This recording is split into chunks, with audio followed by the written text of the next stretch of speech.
পরিবর্তন হলো উত্তরাধিকার সম্পত্তির ভাগাভাগি পদ্ধতি। এখন থেকে নতুন নিয়মে সম্পত্তি বণ্টন করতে হবে। নতুন আইন অনুযায়ী আপোষ বণ্টননামা দলিল ছাড়া উত্তরাধিকার সম্পত্তির নামজারি ও বিক্রয় সম্পূর্ণ নিষিদ্ধ। আইন অমান্যকারীদের বিরুদ্ধে আইনি ব্যবস্থার বিধান রাখা হয়েছে। উত্তরাধিকার সূত্রে প্রাপ্ত জমি বা সম্পত্তি নিয়ে পারিবারিক বিরোধ ও আইনি জটিলতা কমাতে সরকার এই সিদ্ধান্ত নিয়েছে। নতুন নিয়ম অনুযায়ী উত্তরাধিকার সম্পত্তি ভাগাভাগি করতে হবে বাধ্যতামূলকভাবে আপোষ বণ্টননামা দলিলের মাধ্যমে। এই দলিল ছাড়া কোনোভাবেই সম্পত্তির নামজারি বা বিক্রয় করা যাবে না। এছাড়া কেউ নিয়ম মানতে ব্যর্থ হলে ভূমি অপরাধ প্রতিরোধ ও প্রতিকার আইন 2000 অনুযায়ী শাস্তিমূলক ব্যবস্থা গ্রহণের বিধান রেখেছেন। এই পরিবর্তনটা আসলে জরুরি ছিল। কেন এই পরিবর্তন?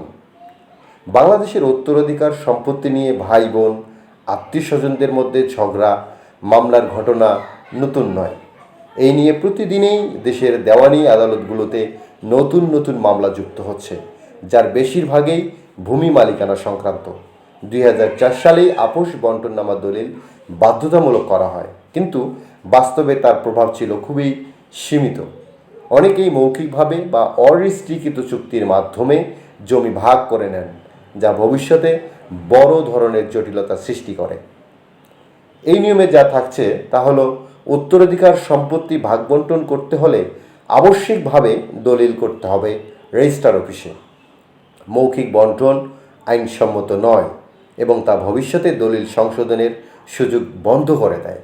দলিল ছাড়া জমি ক্রয় বা বিক্রয় করলে আইনগত শাস্তি অনিবার্য। ভূমি অপরাধ প্রতিরোধ আইন অনুযায়ী মামলা করে জমি পুনরুদ্ধার করা যাবে।